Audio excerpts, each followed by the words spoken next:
Warning! This video contains GoBots and immature content. Ask your parents before watching.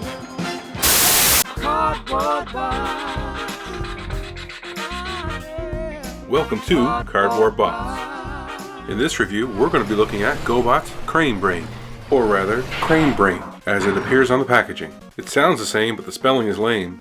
It's really a shame because it's driving me insane. Okay, back it up. It doesn't drive me that crazy. Yes, it does. Regardless of the spelling, Crane Brain is a mobile crane truck. These types of vehicles can vary in shape and size quite a bit. The very small ones might have 2 axles, while larger ones would have 4 axles, and some of the largest might even have 9 axles, which would be a lot of axles. Why am I saying axles so much? Alright, let's get back on track. Axl Rose, remember Guns N' Roses. Guns N' Roses was big in the 80s. This toy is from the 80s. Starting in 1983, Tonka released Crane Brain as part of its GoBots line in North America. Tonka licensed those toys from the Machine Robo line put out by Bandai in Japan. Crane Brain still bears the marks of that Machine Robo toy. The sticker on the back says B&P Mr. 24. Obviously, that's MR-24, the 24th robot in the Machine Robo series. I wasn't quite sure what the B&P stood for. The B could stand for Bandai, and the P could stand for Poppy, the original subsidiary of Bandai that produced these toys. If anyone has an idea what B&P stands for, please let us know in the comments. The sticker is just one of these many cool details. There's a winch, there's stabilizers here and here, there's a gas tank, sweet die-cast door details, red translucent plastic windshields, and a beautiful chromed out hook. I think it's about time we've seen that hook and crane arm in action. None of these joints are ratcheted, and they're not, how shall we say, firm after all these years. But as you can see, they have a good range of movement. And yes, that crane arm can extend.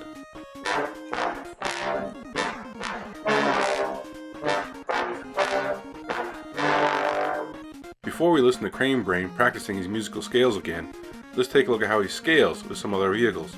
Like most GoBots, he was the size of dinkies or matchbox cars. However, he feels undersized next to them. Psst. Hey you, wanna hear a joke? Sure, why not? Why do crane operators always seem to get the best dates? I don't know. Why do crane operators get the best dates? Because they have the strongest pickup lines.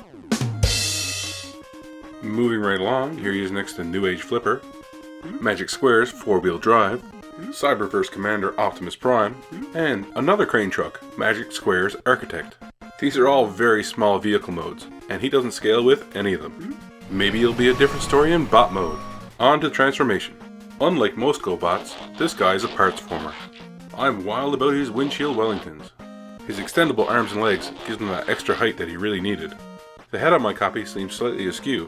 Maybe I could fix it, I don't know. It gives him a little bit of character. I wonder what that chrome head is thinking about beneath that black wraparound visor. Something evil, no doubt, because in the GoBots mythology, he was an enemy, a renegade. This bad boy made only 2 appearances on the cartoon Challenge of the GoBots. And if you blinked during those episodes, you would have missed them completely. In one episode, he's running away from Zod's cage. In another episode, he's running out of his own prison.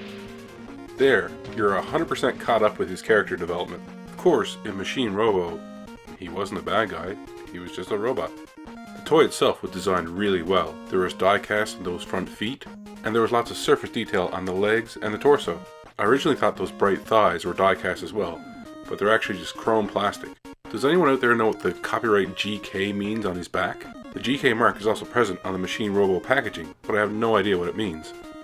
His chest is made out of die cast, and it has this nice foil sticker on it. The cab feet also have foil stickers. However, Crane Brain did not come with the extra stickers that came with Machine Robo 24. Those included stickers for the crane arm and a sticker for the head cover.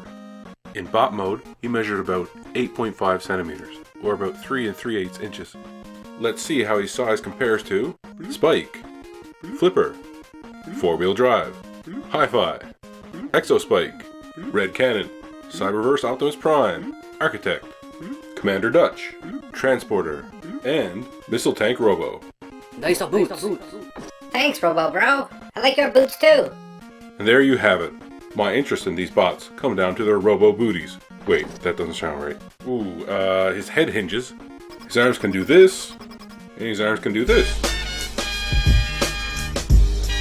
And sometimes this. He's not totally without manners. He can curtsy. You know, not everyone is this polite. Hi, Crane brother. Why don't you go back to Gobatron? That's not scum. Remember kids, GoBots didn't come with weapons, they were the weapons. Because they didn't come with weapons, and because they were built solid with die-cast parts, most second-hand GoBots that you'll find complete and in good shape. Snaky! Because Crane Brain came with a detachable crane arm, he's harder to find complete, and you're going to pay more for it on the secondary market. Those crane arm joints are not ratcheted, and they're no longer firm after all these years. The crane arm extension is pretty stiff though. The larger surface area of the pieces creates more friction. That doesn't look right. It looks kind of sad. Maybe it would look better up. No, that doesn't look any better. It looks like he's fishing. Though this is sort of official, based on the Japanese animation, Machine Robo Revenge of Kronos. I agree with the nice lady. It looks oddly out of place to me too. But, what do you think?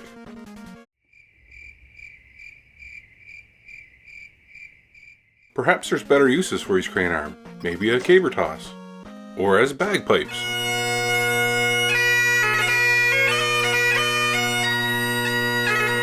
It's too bad I just couldn't attach on his back in some cool way.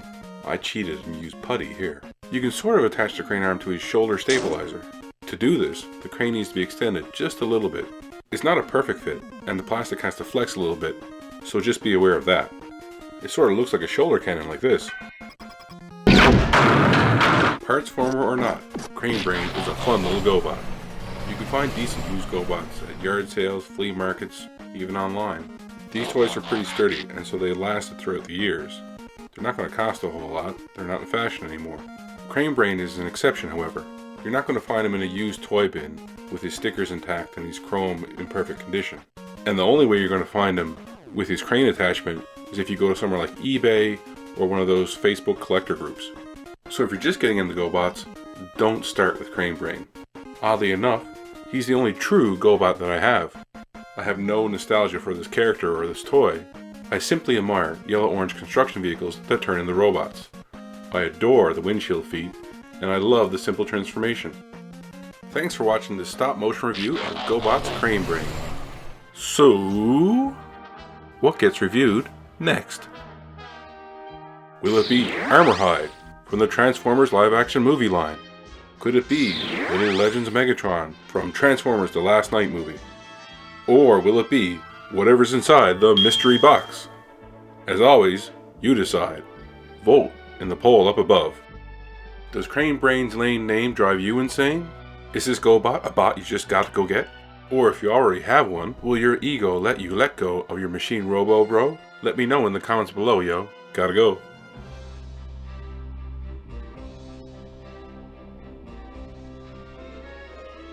You know, your crane looks like a giant